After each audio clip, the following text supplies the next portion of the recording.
Check this out, guys. Filipino student proficiency drops nearly zero. Hello, everyone. Madayaw and shalom. I really need to make a comment on this because I am a teacher. Okay, it says here that Filipino student mastery drops 30% in grade 3 and a staggering nearly 0% by, 0.47% by grade 12. What are we doing? What on earth are we doing? All right, here is what I think is happening. This is a systematic thing. It is not an instant click. Oh, these kids are so, or we're breeding stupider and stupider kids.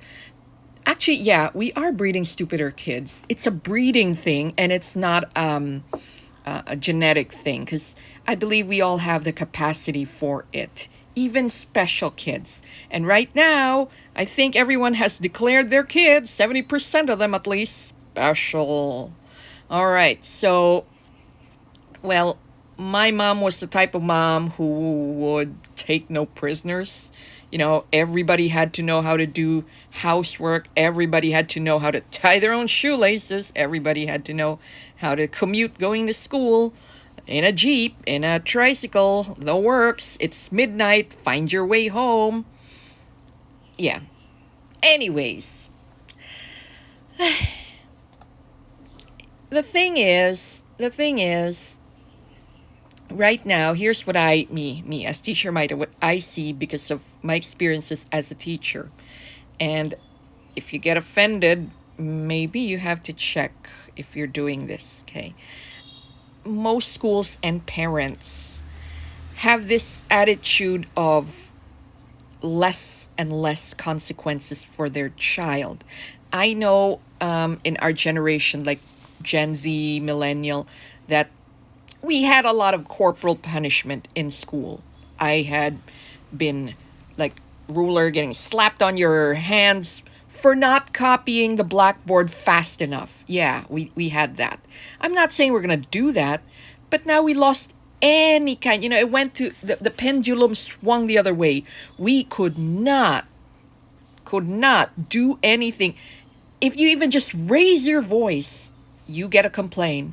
Oh, I've been so insulted, verbally abused. Excuse me, this is school. Yeah, you're gonna get a verbal abusing when you don't do things in class, when you are disruptive in class.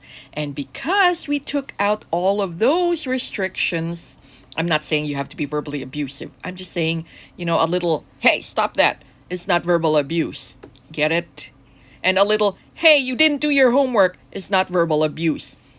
I got a complaint from a child once because I didn't even shout. I just said the following did not have their homework. And then she complained because her name was there. She wasn't even in class. And somebody just told her, hey, you're one of the people in the list that didn't have their homework. Teacher might have said to tell you to bring in your homework. And then she complained. And if you are that child, let me know if you've made it in college, okay? If you got a job after. Yeah. Anyways, what I am saying is the lack of consequences. Even like heinous crimes, and I've seen this.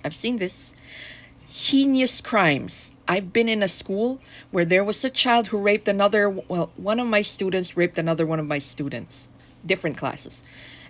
And he got off scot-free. Why? Because the school didn't want to deal with it, or I don't know, maybe the parents knew the school. I'm not privy to that information.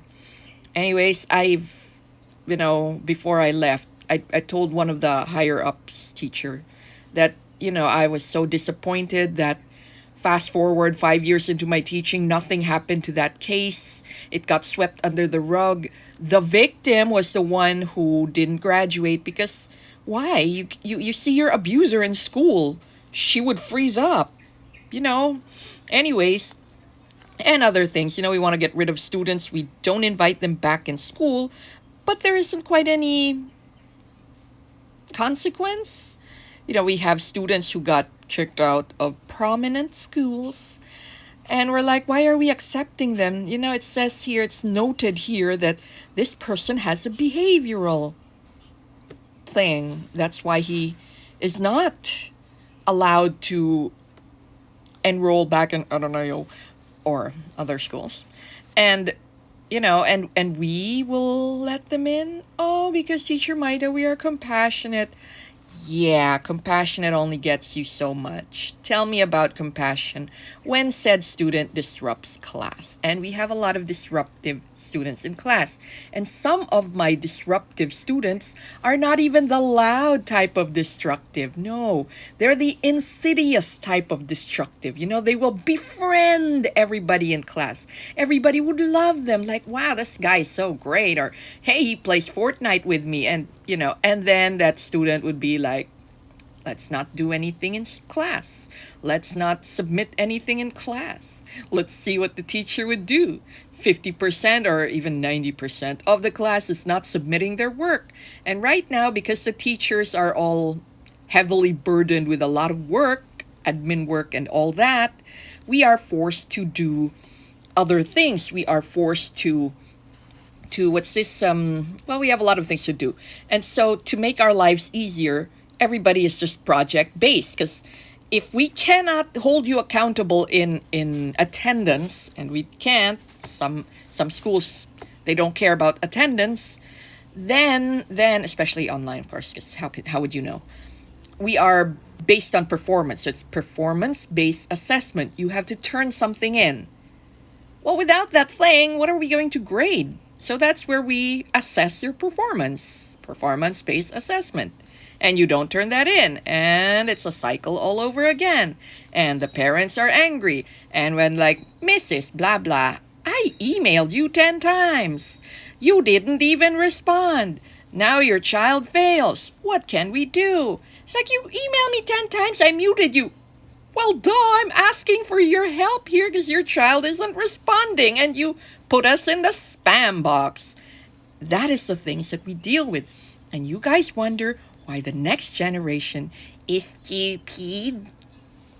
They're not. They've been bred that way. They've been bred not to think. They've been bred to be little emperors and little empresses of the society. And if they don't get the things that they want, mommy will just call Raffy Tulfo. Is it Raffy Tulfo? Whoever, Tulfo brothers, on the case, even if it was their fault.